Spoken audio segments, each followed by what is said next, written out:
that made me want to rap. 5 MCs that influenced to make me. Okay, so I But always get asked these. I think I got most of that question. The question there. So I get asked a lot of this stuff a lot, but actually that's a good way to ask it because there's two ways. There's two ways I list my influences usually.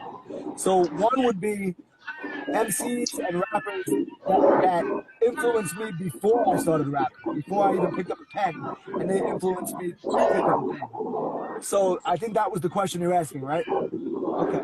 So then there's obviously I'm influenced by what's out after I started rapping. I'll be influenced by the environment and what's going on in hip hop at the current time, and list like my 5 favorite MCs, whatever. But so before I started rapping, I would say one of the major influences that I heard when I first the number one I'll say is probably Cool G Rap. When I heard Ill Street Blues by Cool G Rap, Ill Street Blues, you lose. Plus you got the right? Ill Street Blues. You So lose. I was listening to hip hop already, and all Run DMC, all that, Big Yeah. Daddy Kane, KRS One, the Love's Gonna Get You track was really dope. Yeah, that's MCs were gonna actually get to spitting. Yup, MCs would be spitting stories and shit on rhymes, and that appealed to me because I was like, oh, these guys are so dope. They could actually write a story in a song and make you like it and bop to it and play it, and it had replay value. Usually, when right. you read a story or something, you know the story now. You know how it ends. You have to be really dope to make someone want to read the same story over and over. Like if you want to watch the same movie over and over, it's got to have classic lines and classic scenes. So that's how a song like "Love's Gonna Get You" definitely influenced me.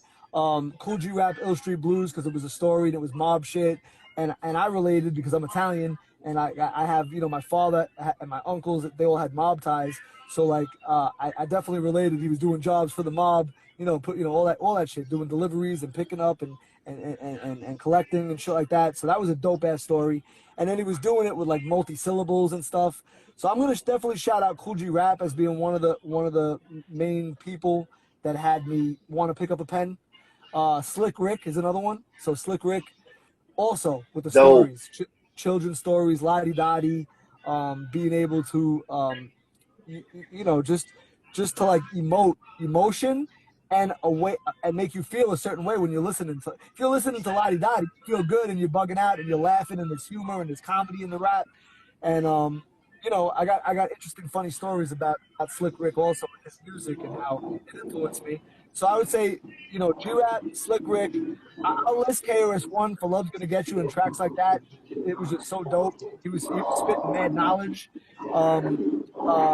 NWA was another one. So NWA, probably when I heard them, it was very similar to a Slayer, where I was able to release my aggression and be like, wow, these motherfuckers do not give a fuck. They'll say whatever the fuck they want on record. Anything they ain't feeling or anything that they got on their mind, they're gonna say with the F-bomb every fucking 5 seconds. You know what I mean? Like on some like banned shit. Like it'd be like taboo. If you were listening to Hey, that shit, since your you mother mentioned would get pissed Slayer, off. since you What? mentioned Slayer, since I you got the mentioned Slayer Slayer.